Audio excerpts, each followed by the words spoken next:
Monsieur le conseiller fédéral, mesdames et messieurs, bonjour. J'ai le plaisir de vous accueillir pour cette deuxième conférence de presse sur la révision totale de la loi sur les activités de jeunesse. Aux côtés de monsieur le conseiller fédéral, j'ai le plaisir d'accueillir sur ce podium monsieur le conseiller d'État Guido Graff, le chef du département de la santé et des affaires sociales du canton de Lucerne, ainsi que monsieur Pierre Maudet, le vice-président de l'exécutif genevois et président de la Commission fédérale pour l'enfance et la jeunesse, ainsi que monsieur Ludwig Gertner, vice-directeur de l'Office fédéral des assurances sociales. Je passe immédiatement la parole à monsieur le conseiller fédéral qui s'exprimera en premier. Ensuite, M. Graff s'exprimera, M. Maudet également, et nous prendrons vos questions groupées à la fin. Monsieur le conseiller fédéral, je vous en prie. Merci. Bonjour, mesdames et messieurs. Donc, le Conseil fédéral aujourd'hui a approuvé cette loi, ce projet de loi et ce message sur l'encouragement de l'enfance et de la jeunesse. Il s'agit donc d'une révision totale de cette loi qui avait besoin un peu d'un coup de jeune. Elle n'est pas si vieille, mais elle a quand même 21 ans. Qui lui donne la nécessité de se rajeunir un peu. Et avec ce projet de loi, le Conseil fédéral applique en fait un volet important de sa stratégie, la stratégie pour la politique de l'enfance et de la jeunesse, qui a été beaucoup discutée ces dernières années, qui est surtout basée sur un rapport du mois d'août 2008, qui avait été accepté par le Conseil fédéral, avec le titre « Pour une politique suisse de l'enfance et de la jeunesse ». On peut résumer cette stratégie, donc celle déjà depuis 2008, de la manière suivante. Il y a une volonté d'abord assez commune d'harmoniser et de rendre plus efficiente cette politique de l'enfance et de la jeunesse. Et puis on peut la résumer aussi, cette stratégie, en 3 mots: protection, encouragement et puis également participation. Et on a parlé ici même avec les médias à la suite d'une décision juste avant l'été du Conseil fédéral sur les aspects de protection. Il y avait 2 programmes en particulier, la protection liée aux médias, le problème de nouveaux médias pour les jeunes et la protection de la violence. Donc l'aspect vraiment protection avait été discuté assez largement au Conseil fédéral juste avant l'été avec ces programmes qui vont être lancés avec les cantons, avec les différents partenaires intéressés à partir de l'année 2011. Dans ce domaine de la protection, il y aura encore en fait un volet à terminer qui est la question de la protection de l'enfance, la coordination nationale en matière de protection de l'enfance, qui fait l'objet de travaux dans le cadre du département pour un rapport en lien notamment avec des interventions parlementaires. Et ce rapport devrait être prêt l'année prochaine, vraisemblablement plutôt en fin d'année prochaine. Ce sera en fait la dernière pièce parce que maintenant, avec ce projet de loi, nous apportons les réponses à la stratégie ou les éléments concrets, la boîte à outils si on veut, pour les 2 mots, encouragement et participation. Le projet de loi vise donc cet encouragement et cette participation. Il vise en particulier à encourager les activités extrascolaires destinées aux enfants et aux jeunes, activités qui contribuent grandement à leur épanouissement. Celles-ci leur permettent en effet de développer leurs compétences sociales, participent au processus qui fait d'eux des citoyens libres et responsables, les forces de demain. Par ailleurs, la loi permet le développement de collaboration entre les différents niveaux institutionnels, confédération, canton, communes, et tout spécialement, évidemment, canton et communes, dans ces cadres-là, avec la volonté d'harmoniser, de trouver, au fond, la manière d'échanger au mieux entre les différents niveaux institutionnels, notamment lorsqu'un projet fonctionne très bien quelque part et pourrait tout à fait avoir une importance nationale ou une extension assez largement nationale, comme dans tous les projets d'intégration, parce qu'au fond, il s'agit de cela, une fois de plus, c'est un projet d'intégration. Les points forts du projet de loi. D'abord, j'ai dit la loi actuelle est en vigueur depuis 1989, elle a pratiquement 21 ans au jour près, donc plus de 20 ans, c'est le moment de la revoir, pas seulement parce qu'elle a plus de 20 ans et qu'on parle de la jeunesse, mais parce que véritablement, il y a quand même beaucoup de choses qui se sont passées, on y reviendra. La révision totale est l'occasion, plus du rajeunissement, de moderniser ce qui est nécessaire et d'étendre de manière modérée le champ d'application. Donc il y a une extension modérée du champ d'intervention. Pourquoi moderniser? Pourquoi étendre modérément? Et parce qu'il y a des mutations de la société assez fortes, une évolution économique aussi assez forte, qui fait en particulier que le passage de l'école au monde du travail, du cadre familial à l'autonomie, ces passages-là sont moins normés qu'auparavant. Donc il y a une situation dans laquelle il y a plus de formes diversifiées, plus d'exigences aussi du marché du travail, où les compétences sociales au sens large sont de plus en plus demandées. Et c'est un défi pour l'éducation formelle et il peut y avoir la nécessité d'avoir ce complément au système d'éducation, de formation à l'extérieur de l'école. Et c'est là qu'intervient en particulier cette volonté commune de travailler entre les différents niveaux institutionnels de notre pays. Par ailleurs, l'approbation du Parlement en mars dernier de l'accord et du financement qui concerne la pleine participation de la Suisse au programme européen Éducation et formation tout au long de la vie et Jeunesse en action, c'est les deux noms de ces programmes européens, démontre aussi bien que les investissements doivent être faits à tous les niveaux, puisque là, il y a même un travail au niveau continental. Ce qui s'est passé également ces dernières années, c'est évidemment les phénomènes migratoires. Nous avons une situation dans laquelle à peu près un quart des enfants et des jeunes de moins de 20 ans vivant en Suisse sont étrangers, avec les défis de l'intégration qui évidemment interpellent aussi le travail des organisations de jeunesse qui doivent également s'adapter, développer de nouvelles stratégies. La loi elle-même s'adapte à ce nouveau contexte pour atteindre au fond le même but qu'auparavant. Elle favorise la participation de jeunes de tous les milieux, de toutes les couches de la population. Elle permet de soutenir des activités extrascolaires en milieu ouvert, d'accès facile, novatrices si possible. Prenons un exemple, le projet Midnight Projet Suisse, qui est un projet qui ouvre les salles de sport, qui sont en général très fermées, le samedi soir, pour occuper les adolescents et faire en sorte que ceux-ci ne passent pas forcément leur soirée uniquement dans la rue.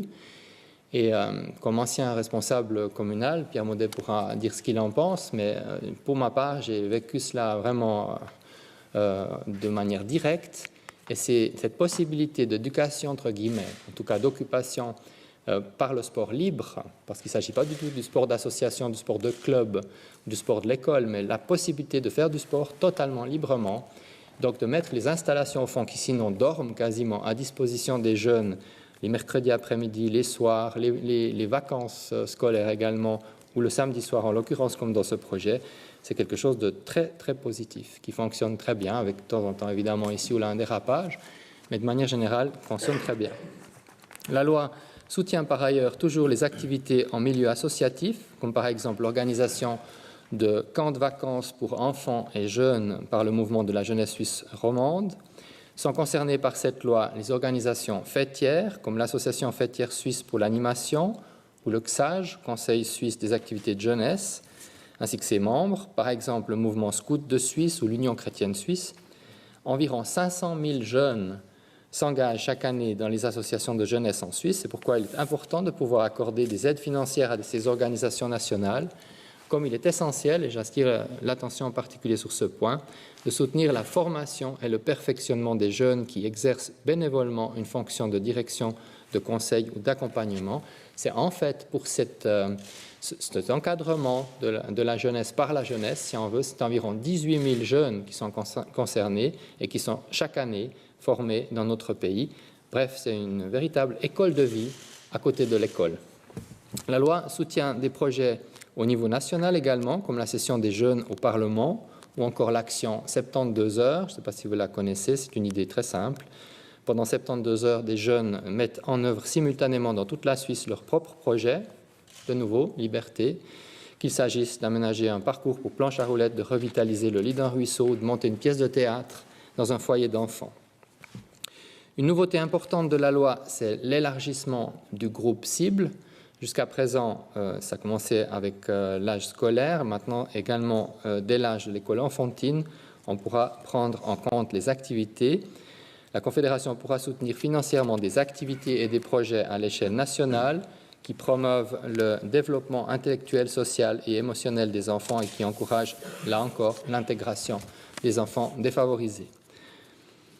En vue de renforcer ces effets intégrateurs, ce côté préventif également, nous voulons optimiser le pilotage stratégique des aides financières. Ça veut dire quoi concrètement? Ça veut dire qu'on va pouvoir influencer, sur la base de la loi, s'il est accepté tel quel, les activités des organisations. La Confédération pourra, par exemple, fixer des normes de qualité, fixer des axes thématiques, évidemment en collaboration étroite avec les intéressés et les partenaires. La loi se concentre donc sur ces aspects d'encouragement et de participation. Elle concerne quand même toute la politique de l'enfance et de la jeunesse, c'est évident, Ainsi, il y a des collaborations qui seront formalisées entre la Confédération, les cantons et les communes, une harmonisation des activités des projets recherchés entre les différents niveaux institutionnels. La nouvelle loi prévoit aussi la création de réseaux d'experts afin d'encourager les échanges d'informations et d'expériences. Tout en respectant la répartition des compétences qu'imposent la Constitution et le fédéralisme de notre pays, la loi permet à la Confédération d'allouer des aides financières aux cantons, et c'est ce qui nous vaut la chance aussi d'avoir ici un conseiller d'État qui pourra vous expliquer ce qui se passe et ce qui est prévu aussi au niveau des cantons pour le développement ou l'extension de la politique de l'enfance et de la jeunesse au niveau des cantons eux-mêmes et la possibilité d'échanger encore une fois de manière à autant que possible harmoniser. On avait un peu dit la même chose quand on parlait des programmes de protection, donc en particulier relatifs à la violence en juin, où au fond il se fait déjà beaucoup, mais souvent de manière relativement cloisonnée. Et ces échanges sont à notre sens très importants pour, avec à peu près les mêmes moyens, obtenir davantage. Il appartiendra bien entendu à un canton de décider s'il entend ou non recourir au soutien financier de la Confédération. Le canton pourrait par exemple s'adresser à la Confédération pour une contribution pour les travaux préparatoires à l'élaboration d'une loi sur la jeunesse. L'aide, en l'occurrence, sera limitée dans le temps. Donc, il s'agit véritablement pour les aides de la Confédération relatives au canton à un financement incitatif dans les premières années de la vie de cette nouvelle loi.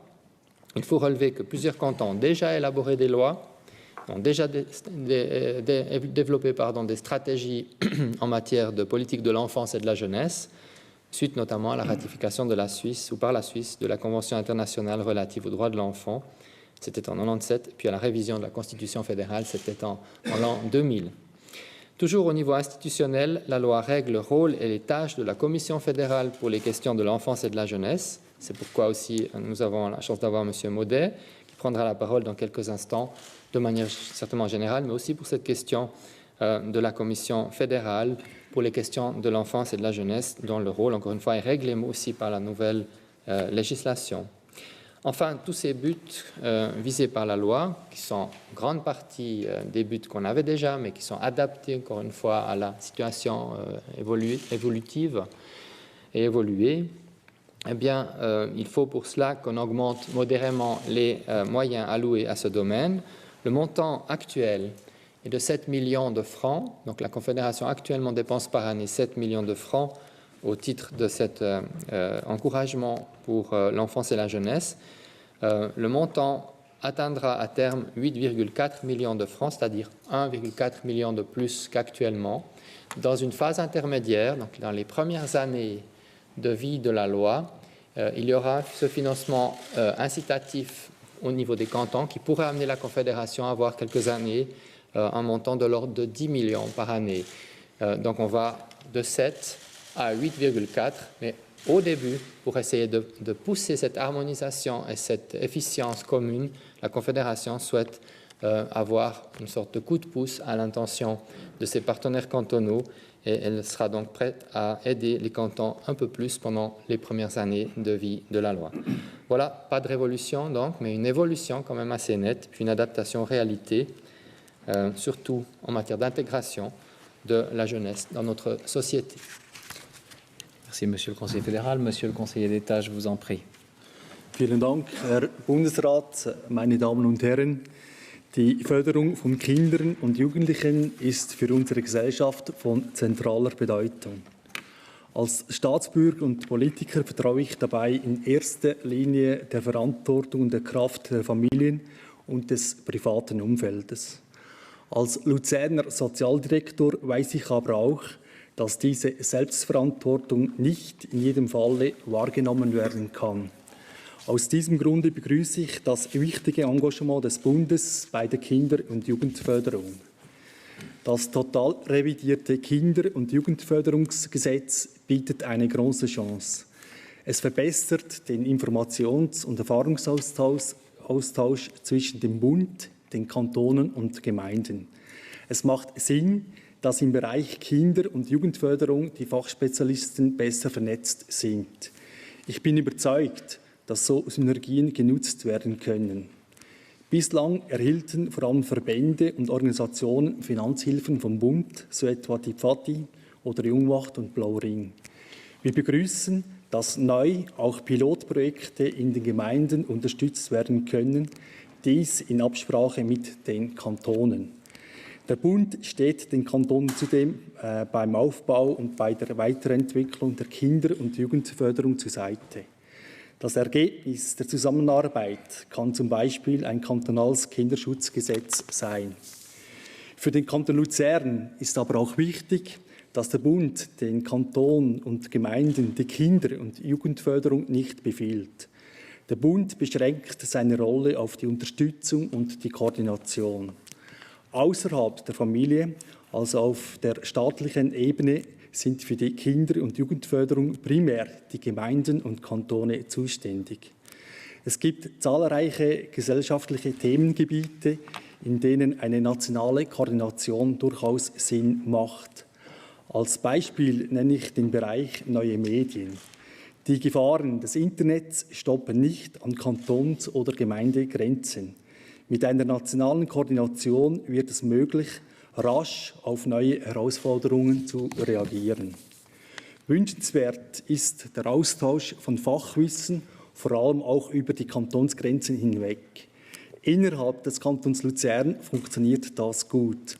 Wir haben ein Netzwerk aufgebaut, in dem Fachleute ihre Erfahrungen austauschen und gegenseitig voneinander profitieren.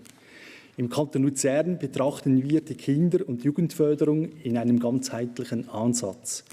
Wir haben die verschiedenen gesellschaftspolitischen Themenkreise in der Fachstelle Gesellschaftsfragen zusammengeführt.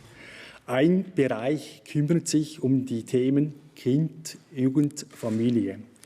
Diese Fachstelle koordiniert und hat den Überblick über die bestehenden Projekte.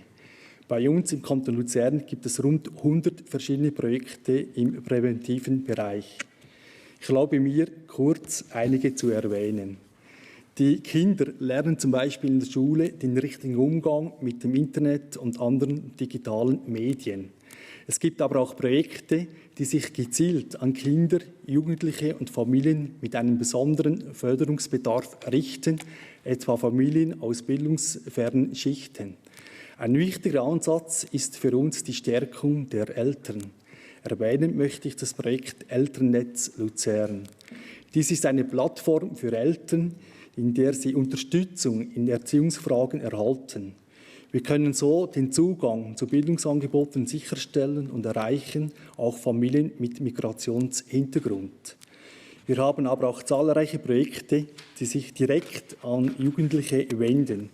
Einige betreffen das Thema Schulden, andere zum Beispiel das Thema Jugendgewalt. Ein aktuelles Projekt heißt Ausgang. Es handelt sich um einen Flyer, in dem Jugendliche über das richtige Verhalten im Ausgang informiert werden. Der Kanton Luzern stellt dabei den Gemeinden das Material gratis zur Verfügung. Zusammenfassend kann man sagen, dass im Kanton Luzern die Zusammenarbeit zwischen Kanton, Gemeinden und Organisationen erfolgreich funktioniert. Dennoch ist gerade im Bereich Kinder und Jugend eine nationale Koordination wünschenswert. Ich hoffe mir vom revidierten Gesetz, dass die Kinder- und Jugendförderung durch eine bessere Koordination in der ganzen Schweiz gestärkt wird. Danke. Merci, Monsieur le Conseiller d'État. Monsieur Maudet, je vous passe la parole. Merci, Monsieur le Conseiller fédéral, Mesdames, Messieurs. C'est pour moi un réel plaisir d'être parmi vous aujourd'hui parce que pour une fois, lorsqu'on parle de jeunesse, on ne parle pas de l'endettement des jeunes, du chômage des jeunes, de la violence des jeunes ou Dieu sait quel autre problème lié aux jeunes, mais pour une fois, on en parle positivement. Même si peut-être que cette conférence de presse a eu un peu moins de succès que la précédente sur la politique agricole, mais c'est vrai que les sommes en jeu sont différentes. Il y aurait peut-être là une question impertinente à poser, je ne la poserai pas. J'aimerais vous dire que sincèrement, je suis très heureux d'être là parce que l'occasion qui m'est donnée aujourd'hui de parler positivement des jeunes à travers cette loi, et Monsieur le Conseiller fédéral l'a dit, une loi sur la jeunesse, comme la jeunesse est un état temporaire par définition, ça nécessite d'être revu régulièrement. Et je pense que dans 20 ans ou dans 30 ans, il faudra de nouveau se reposer la question de cette adaptation aux faits de société. Eh bien, ça me permet de vous dire en 3 points en quoi cette loi constitue un réel progrès. Le premier point, Monsieur le Conseiller fédéral l'a dit il y a un instant, c'est un point historique. Traditionnellement, tous les pays occidentaux ont considéré au sortir de la Deuxième Guerre mondiale qu'il fallait renforcer les législations en matière de protection de la jeunesse. Et ils l'ont fait de façon différente sur des questions de tutelle, code civil et autres. Mais ces pays ont tardivement réalisé, et le nôtre aussi, c'était dans les années 80, au moment d'ailleurs où la commission que je préside aujourd'hui a été fondée, en 78 pour être exact, qu'il ne fallait pas se contenter de protéger les jeunes, mais qu'il fallait petit à petit considérer qu'il fallait les faire participer à la société aussi. Tout en les faisant participer, on continuait de considérer que les jeunes étaient un peu des objets, pas forcément des sujets. Et dans les années 90, c'est la grande vertu de la loi qui est aujourd'hui révisée, eh bien on a considéré que les jeunes devaient devenir des sujets, qu'on devait faire une politique par et pour les jeunes, et que de ce point de vue-là, il était justifié que la Confédération pose un cadre. C'était la grande vertu de la LAJ, la loi sur les activités, pour la promotion des activités de jeunesse. Aujourd'hui, on passe à une étape supérieure, et c'est ce que je veux souligner comme premier point, comme premier progrès. On donne un signal très positif en ce sens que l'on tient compte de l'évolution de la société, qu'on continue dans la direction de faire des jeunes des sujets, et qu'à travers cette loi, on rend possible toute une série de projets. Deuxième point qui constitue un progrès, c'est que cette loi a été précédée de ses effets.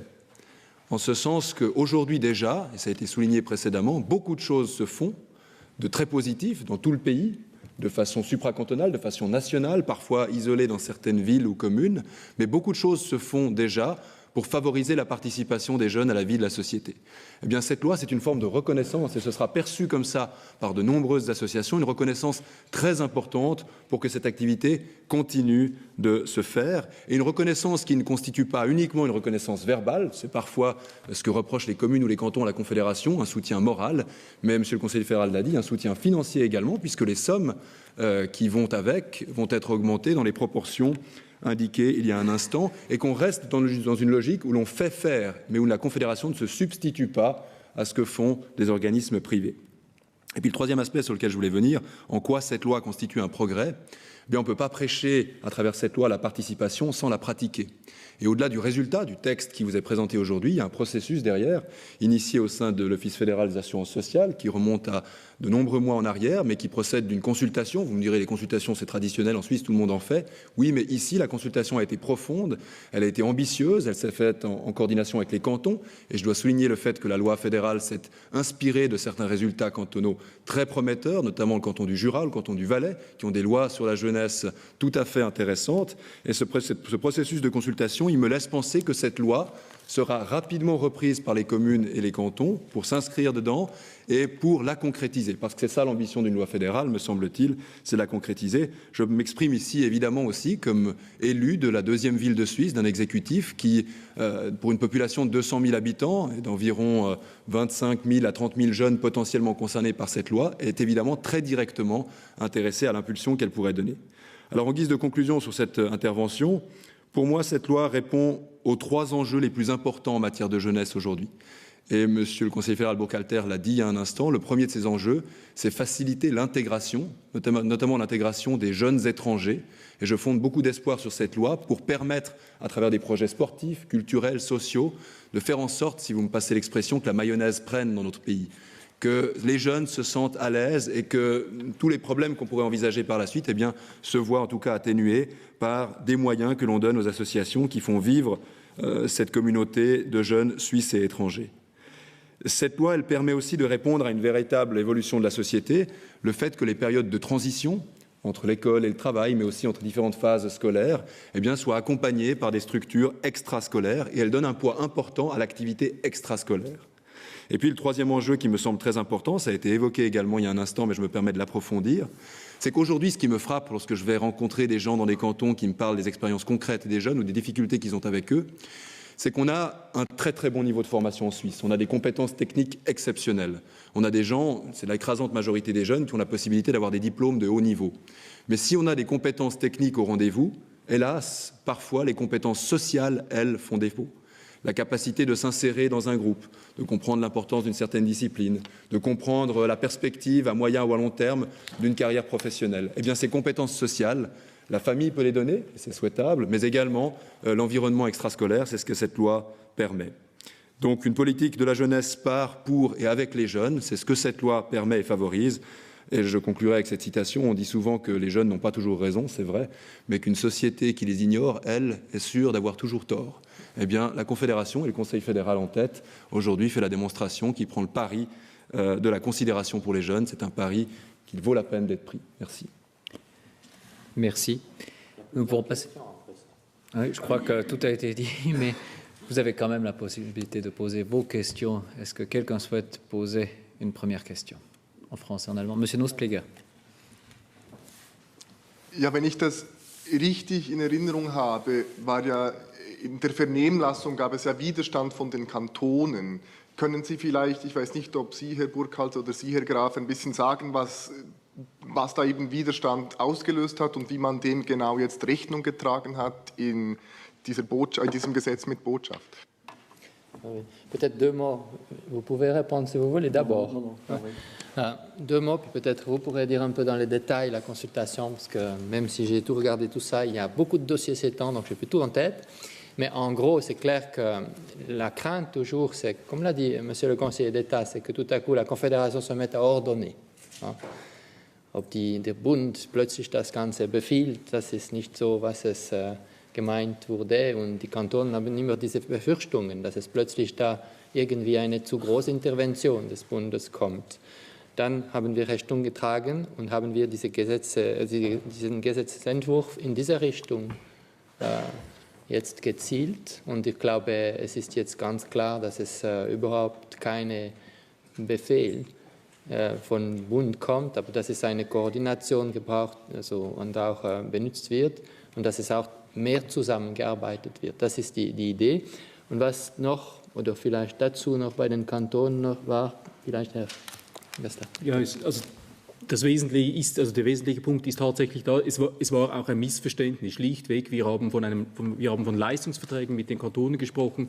Die Kantone haben das verstanden als, wir sagen, was zu tun ist, sie kriegen Geld. Das war aber nie die Meinung. Wir sind immer davon ausgegangen, dass Vertragspartner eben den Vertrag aushandeln. Wir haben schlicht auch im Wording das angepasst, das war nie die Meinung.